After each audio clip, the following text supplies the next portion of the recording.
Hey, good evening. 3LE Unity. This is Brad Krantz. Thanks so much for joining me.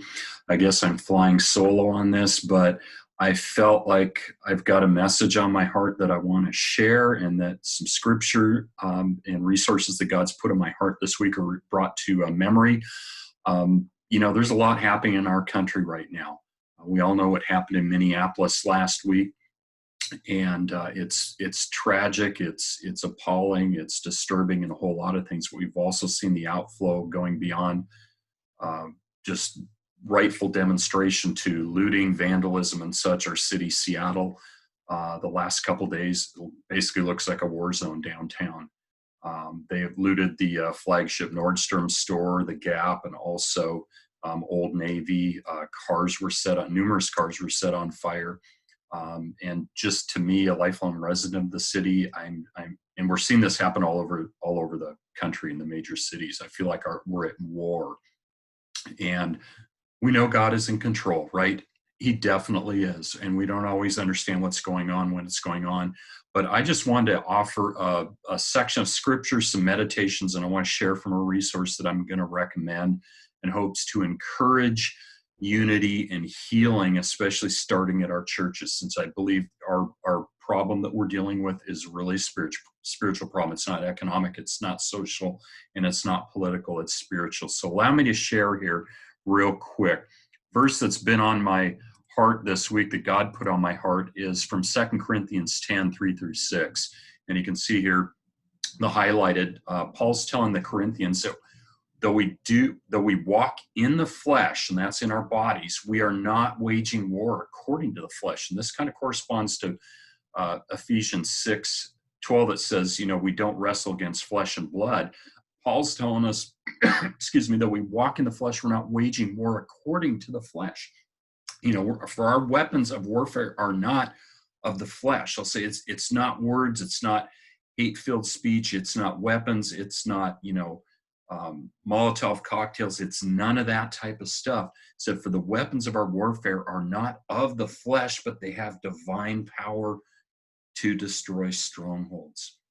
We destroy arguments and every lofty opinion raised against the knowledge of God, and take every thought captive to the obedience of Christ. And I think that's where we need to rest as believers, to know that we have strong feelings. I know there's a lot of sentiment being built up there, I think, with COVID-19 and now this whole issue with George Floyd, and I can tell it's just fanned the flames of hatred and all that throughout our country. But we as believers are not to wage war according to the flesh. That's what I see God's word saying here. But we need to be in prayer. We need to be in deep prayer. Somebody posted on Facebook today, I didn't respond to him, but like, I don't know what to do. And I said, well, I do.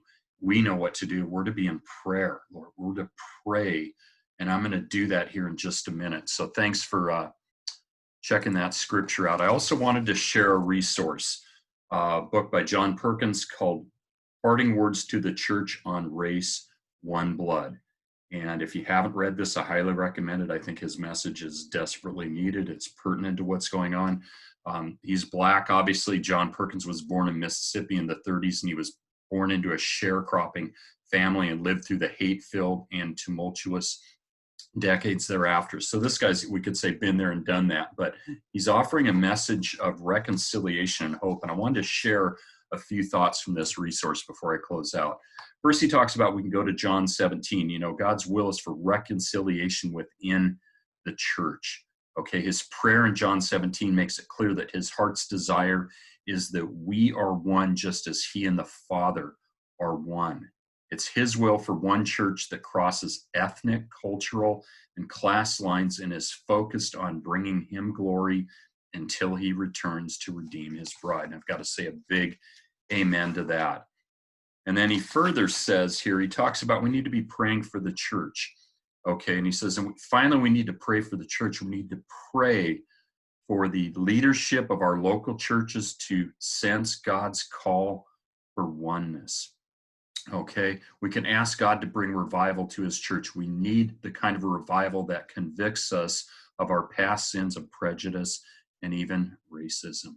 We need that kind of revival that changes how the church looks and how denominations work together to accomplish his perfect purpose. So I wanted to share these thoughts from John Perkins, and I want to close from a prayer that he does on. He always offers a call to prayer on every section of his book here. I think it's really good. But he says, "Oh God of heaven, we remember your great deeds for your people.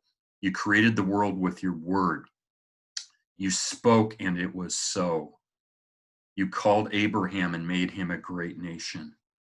You delivered that nation out of slavery in Egypt and took them into the promised land. You kept your word even though the people rebelled. You brought a savior through their lineage. You allowed your dear son to die for the sins of the world, and you left your church to carry on your witness to the world.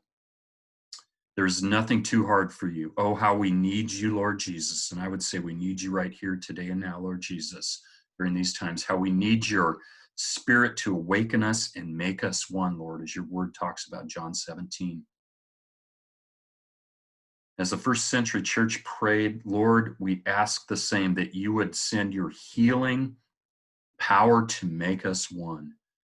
One in purpose, one in spirit, one in love, Lord, until you come again. Amen. And that's just my message too today, guys, that just we would be in prayer about the situation going in our country, certainly politically, economically, and socially, and in the cities that we're living in. If you've been affected by this, as I think most of us have, we want to see this oneness and the healing, and it's only going to come from the one who holds the keys, who created everything. So my prayers, guys, that we turn to our Lord and Savior, Jesus Christ, we turn to the God of creation, and may our hearts and minds rest there in peace, and may we trust and pray for him to bring about healing to our country and our land that is so desperate. If nothing else, I think this situation's revealed to me that, again, our problems, and I'll say it again, are not political, economic, or social.